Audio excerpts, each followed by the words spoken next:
Good day, everyone. Welcome to today's virtual lesson, where we will explore practical strategies for fostering a positive and engaging classroom environment from the book Teach Like a Champion. I am TLAC, one of your instructors for this session.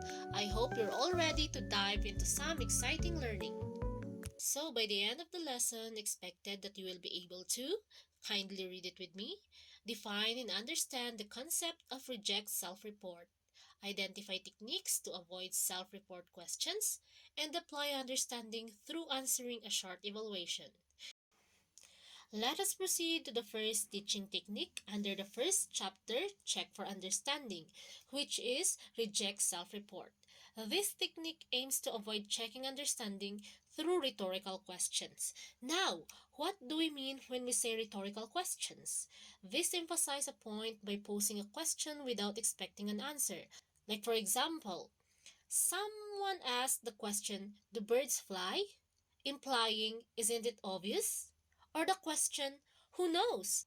From those questions, we already know that the person is emphasizing their point. Now, when it comes to a classroom setting, we sometimes or usually hear this from our teachers after the lesson. Does everyone understand? This is easy, right? Who doesn't know this already? These are examples of self-report, and it often doesn't give an accurate measure of student comprehension because students may not want to admit that they are confused. Back to the examples. Does everyone understand? Instead of fostering an open dialogue, this question tends to shut down a conversation. Students may be reluctant to admit their confusion or ask questions, fearing it will reflect poorly on them. This is easy, right? The speaker here expects agreement and implies that the answer is obvious.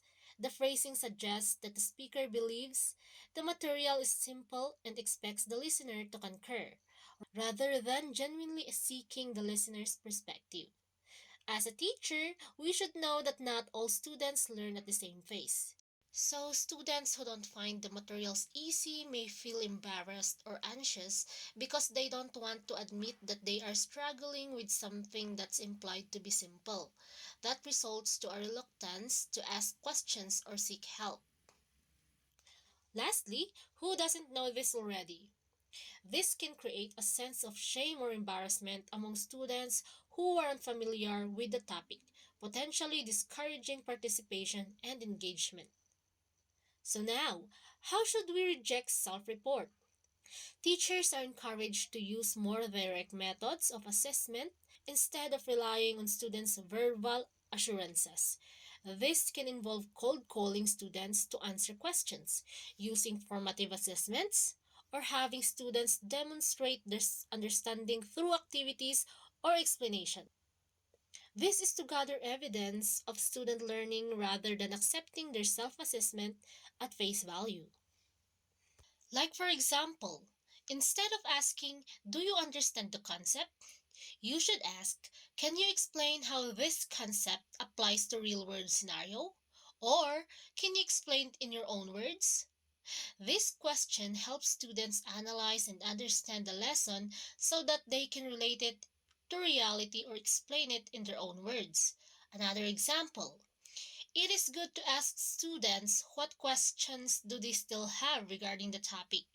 If they don't say their question, then ask them instead.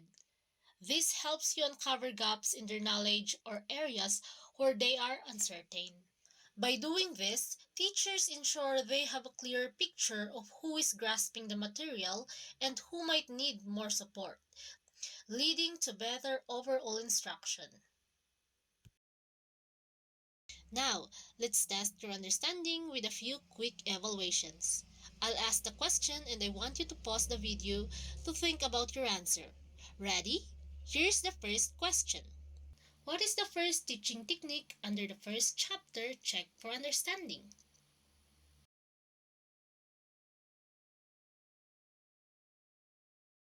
The answer is reject self-report. Number two, this emphasizes a point by posing a question without expecting an answer.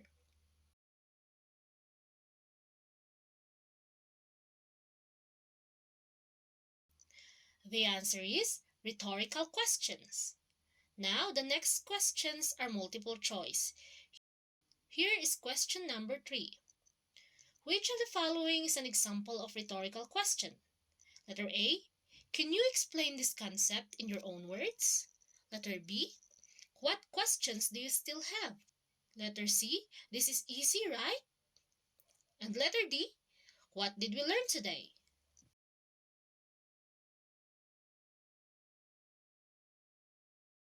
Did you answer C? Very good. Question number 4.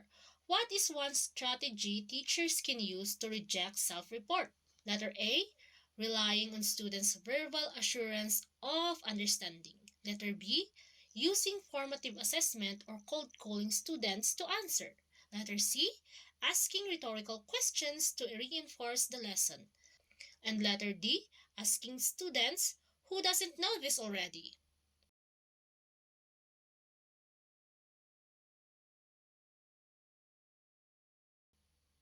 The correct answer is letter B, using formative assessment or cold calling students to answer. Last number, which of the following best describes the purpose of reject self-report? Letter A, to prevent students from asking too many questions. Letter B, to help teachers accurately assess students' understanding. Letter C, to increase students' memorization of facts. And letter D, to encourage rhetorical questioning.